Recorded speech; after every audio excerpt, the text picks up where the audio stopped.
This right here is a picture of America's top military generals listening to Donald Trump give his rambling speech today where he insulted them, he insulted our country, he declared war on American cities. Like, this man right here is the perfect representation of how this speech went. These are military leaders in the United States from different bases all over the world, Asia, Europe, of course here in the United States, and more. Just look at their faces. All of them. And that tells you exactly how this speech went today. During Donald Trump's tirade, he insulted their weight, their leadership. He said we're going to use blue cities as military training grounds and essentially declared war on American cities that he doesn't like. And multiple times throughout Donald Trump's speech, he asked for these military leaders to clap. He was essentially begging them to applaud him. He called the room silent. Now, these military officials are meant to be nonpartisan. They're not meant to clap or boo or anything like that. But remember, in Donald Trump's first term, our military actually stood in the way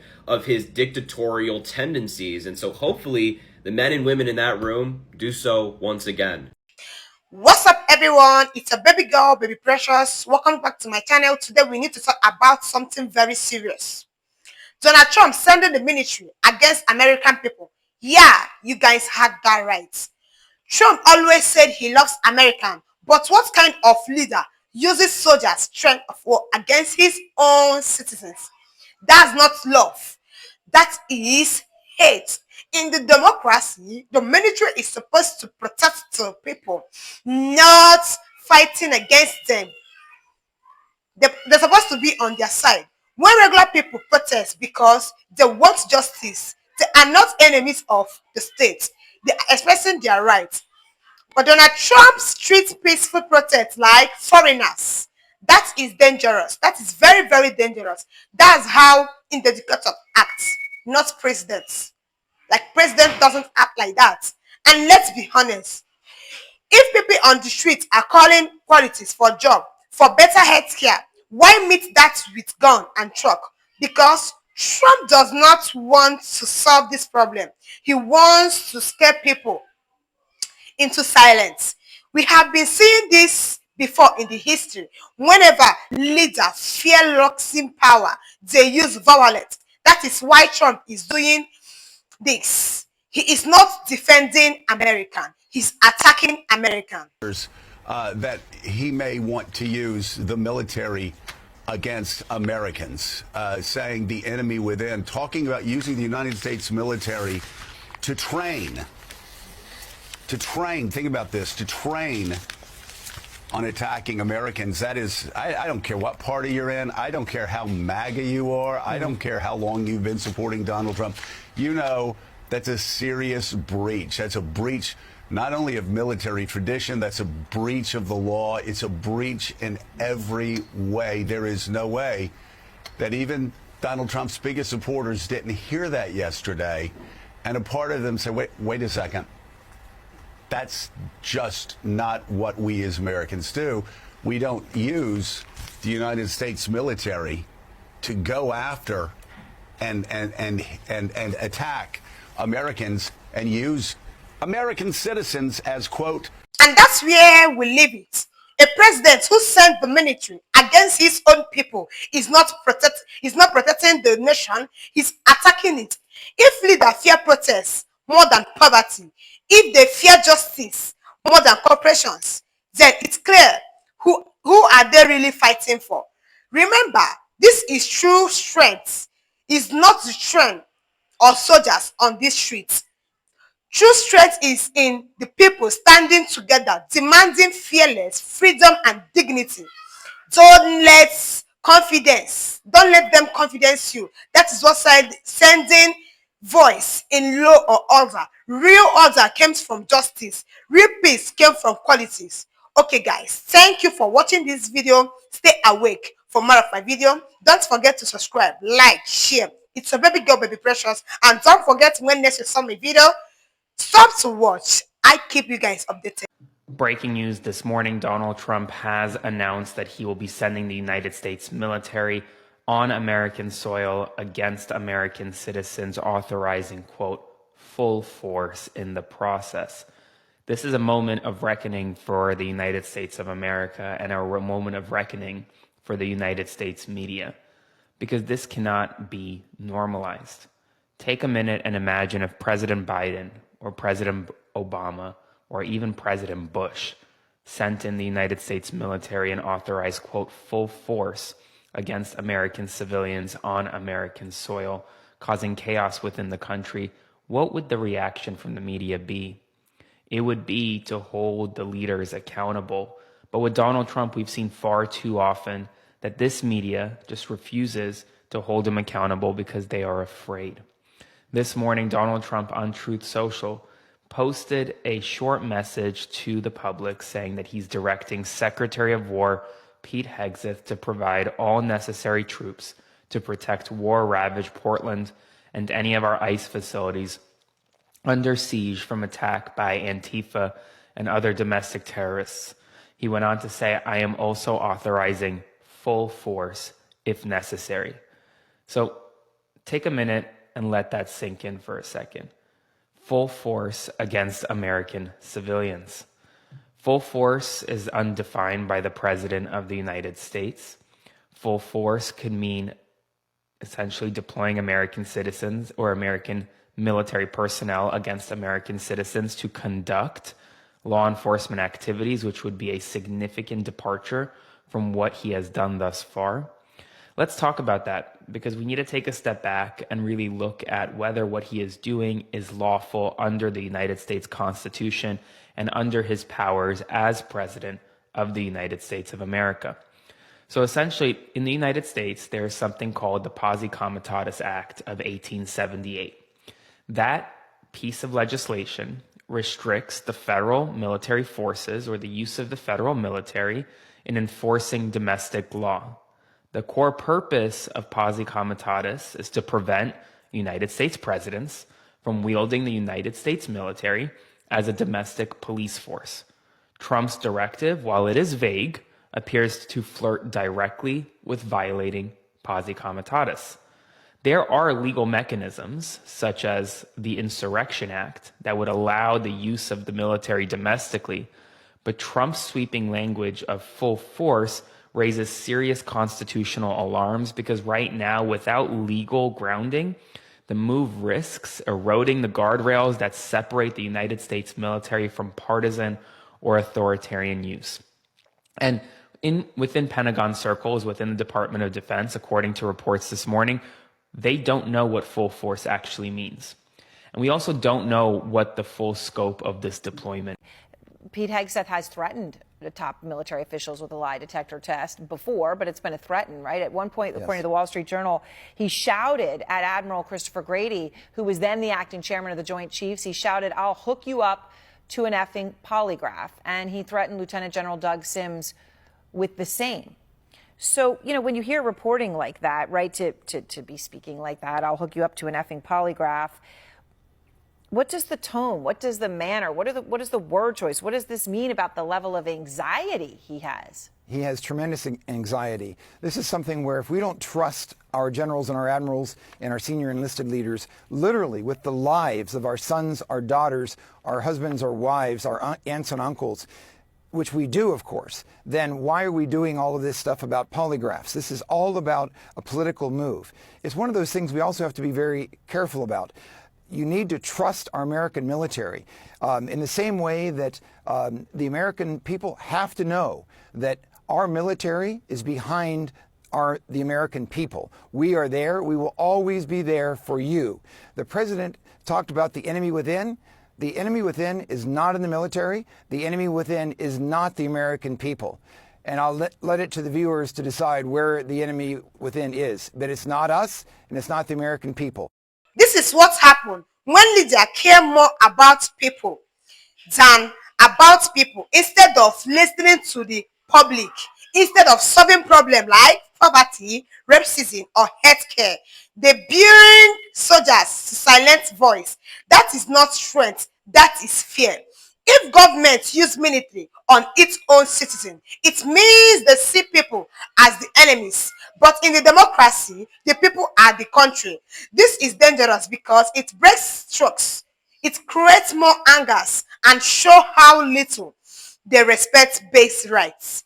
This video show make us ask Why is there money for track on our streets, but there is no money in school, hospital, or job and healthcare? Why are they protesting treats like crime, but cooperation is ignored?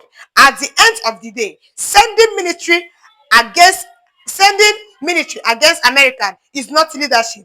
It is abuse of power. We can't normalize. All right, here's another imposter story. There was an NYPD detective who showed up at the Ryder Cup. He was on sick leave, but he showed up anyway in full gear and claimed he was working security for President Trump, which I guess was enough because they let him in. He was in full tactical gear.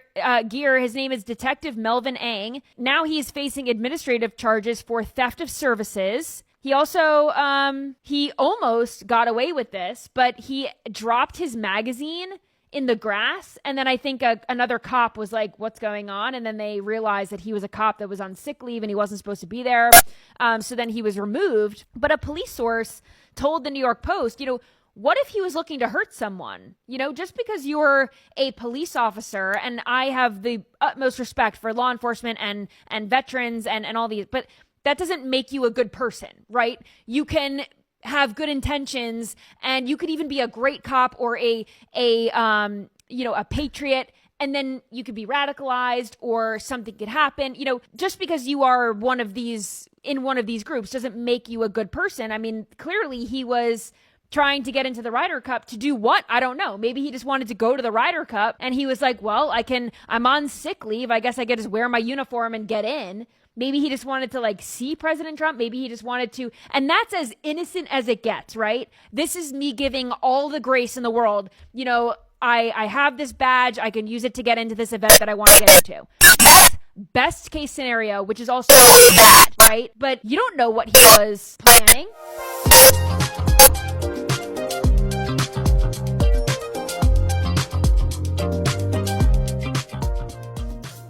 We have some major news right now. There is confusion within the Pentagon over what the term full force means after Donald Trump posted on Truth Social that he's directing the United States military to essentially go into Portland, Oregon against American civilians and authorizing, quote, full force if needed. That term right there, folks, essentially toes the line and potentially violates posse comitatus, which essentially prevents the United States military from acting against Americans, acting as the president's personal police force. And right now, folks within the Pentagon don't know what that term means. And just take a minute and let that sink in. The president of the United States posted something on Truth Social. His Pentagon doesn't know what it means, but it implies the use of the military against American civilians. This is a moment that doesn't call for normalization, it calls for action. No one should normalize the use of the United States military against American civilians, especially not the mainstream media. Spread the word. More to come soon. Follow along for all the news you need to know about and subscribe to my Substack at the link in my bio to support my work. We provide training for quick reaction force that can help quell civil disturbances. And this is going to be a big thing for the people in this room because it's the enemy from within. That was Donald Trump today in front of 800 military leaders, silent. That silence is important. I'll get to that later. Telling them that they're going to have to attack American civilians on American soil, calling those civilians the enemy from within. I'm the enemy from within. If you're watching this, you're probably the enemy from within too. What Donald Trump asked those military leaders to do is shred the Constitution, violate their oath to honor the Constitution. No wonder they weren't clapping. Pete Hegseth also spoke at this meeting. What did he want? We also don't fight with stupid rules of engagement. We untie the hands of our warfighters to intimidate, demoralize, hunt, and kill the enemies of our country. No more politically correct and overbearing rules of engagement. Those stupid rules of engagement, they have a name. They're called the Geneva Conventions. We've signed on to them again and again and again. Why? Because we've committed ourselves to not committing war crimes. No wonder the military sat silent. What is Trump demanding of his military? Let's be honest, war on the streets. He calls it war on our own. He wants to use it to stifle dissent, to stifle me, probably you too. What is Hegseth demanding? Clean-shaven, mostly for racial, talk to black men about beards, and religious, talk to non-Christian men about beards. Reasons to be trained like pit bulls with arms to commit war crimes. Do you want that? I didn't think so. What Donald Trump and Pete Hegseth promoted to its military today was a military state that stifles dissent through its military and abroad is reviled by the rest of the world for its barbarism. There are two things standing in the way of Trump and Hegseth's dictator dreams. One is the military that they address today. Will they violate their oath? Their silence today gives me a little bit of hope that they won't.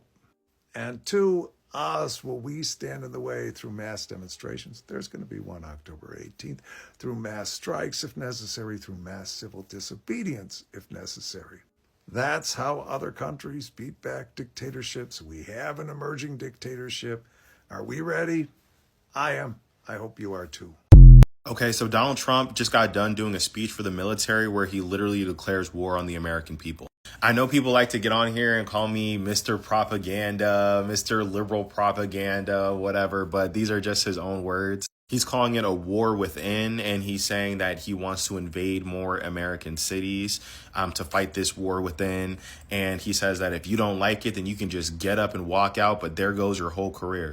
He already renamed the Department of Defense to the Department of War, and his Secretary of War, the Fox News host, Pete Hegseth, says, yes, we serve at the pleasure of the president, not the Constitution, the president. And his new executive order, NSPM 7, basically stipulates that anything that they decide is un-American can be linked to, like, terrorism, basically. So if you have or express any views that they consider to be accelerationist towards any kind of radical cause, they can use that to spy on you, arrest you, whatever. No one really knows yet. And it's not a coincidence, right? Like, it's not a coincidence that he would speak to the military right after he says this stuff, because the military is going to be the ones that are enforcing it. That's who's going to be who's enforcing it. And, you know, he's going to do this for every city, right? Like whatever state you live in, the major city of where you live is going to be overlooked by military for sure. That's where we're going. We're not even a year deep into it. So just expect that, prepare for that. Be careful what you post online, because this is real. It's here. It's real. And I told Pete, we should use some of these dangerous cities as training grounds for our military, National Guard, but military. What the f***? I can't believe what I just saw. Donald Trump telling America's generals that he wants to use America's cities as training grounds, calling millions of Americans the enemy within. Let that sink in. As I said months ago, Los Angeles was just the beginning. They would move on to other cities, and they did. DC, Chicago, Portland. Temporary deployments today means permanent troops tomorrow. So let's be crystal clear. Donald Trump's threat to use the military in our cities is not about public safety. It's about power. It's about control. We need to put aside our differences that divide us and stand united as one front against somebody who thinks that they're a king above everybody else in this country. Drop a like, share this video, and make sure that other people know what's going on. The United States of America is facing an emergency tonight. And no, it is not the emergency of the clock ticking to midnight without legislated funding for the American government. We've seen that clock tick to midnight before on nights like this. The emergency the United States of America is facing tonight is an emergency the United States of America has created for the world. And that emergency is that the President of the United States, in his public appearance today, proved that he is mentally incapable and emotionally incapable of fulfilling his constitutional duties as President of the United States. In other words, there is no President of the United States as we knew it. There is no functioning intelligence, no functioning judgment mechanism within the mind of the current holder of the title, President of the United States. And that person is also the holder of the nuclear codes that could destroy the planet in seconds. And he is, much to the horror of the commanding officers of the American military who listened to him today, the commander-in-chief of the most powerful military in the history of the world. Much of the news media made the mistake of believing that all of the American commanding generals and admirals were being summoned to Quantico, Virginia to listen to the small man of small experience who is currently the Secretary of Defense. That was obviously a fraudulent reason for demanding that all the generals and admirals fly from all over the world, leaving their command posts, to listen to a speech. It was obviously always just a setup for Donald Trump to harangue that audience with what turned out to be stream of consciousness madness, complete with hallucinations and an endless stream of pathological lies. A group of officers who earned their jobs in ways that Donald Trump never could, had to sit there and listen to a clown who stood before them in what appears to be a homemade brew of orange makeup slathered all over his face because he thinks it makes him look better. And I guess maybe we should accept Donald Trump's judgment about that one thing, that the madman orange makeup he slathers on himself makes him look better. Maybe it does. We don't know. Maybe the actual sight of the actual color of his 79-year-old skin is much worse than the orange clown confection that he chooses, but we don't know. Or maybe the orange junk on his face is yet another proof that the man has no capacity to make a judgment about anything, including the way he looks, never mind nuclear weapons.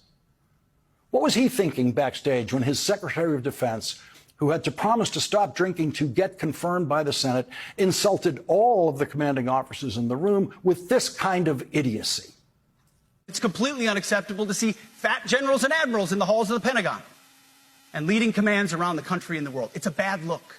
It is bad, and it's not who we are. Okay, Pete, how about fat presidents? How about a president who has been fat every day of his political career? Is that a bad look? All of those generals can button their uniform jackets. All of those admirals can, every one of them. So there's the Secretary of Defense, who may or may not be managing his reported drinking problem, telling all of those commanding officers that they better never look as bad as Donald Trump, who can't even button his suit coat jacket. There was some suspense in the room today when Donald Trump was giving his speech. There was no suspense about would he cross the line that you never cross with the military as president and get political. Everyone knew he was going to do that. Everyone knew that he doesn't know there's a line. Everyone knew he was going to foolishly waste the admirals and generals' time telling them about how many swing states he won. And of course he did. The suspense in the room was whether the very, very tired, almost sleepy 79-year-old man at the microphone was going to make it through that 1 hour and 11-minute speech. And there were times in the middle of a sentence that it would seem like he just might drop right there, might not even finish that sentence. And what he seemed to be showing to the generals and the world is that he might not have the physical strength to make it through the 3 years, 3 months, and 20 days left of his presidency. Is that what has given J.D. Vance such a spring in his step lately? Is that why the vice president looks so happy these days? Donald Trump has never looked physically weaker or wearier than he did today. Weaker in every sense of that word, physically, mentally. Because Donald Trump is uneducable. He still doesn't understand why he walked into a room of military. Let's be clear. Sending military against the people is not the strength. It's weakness. It shows Trump is afraid of democracy, afraid of change, and afraid of the truth. Don't forget to like this video. I keep you guys updated.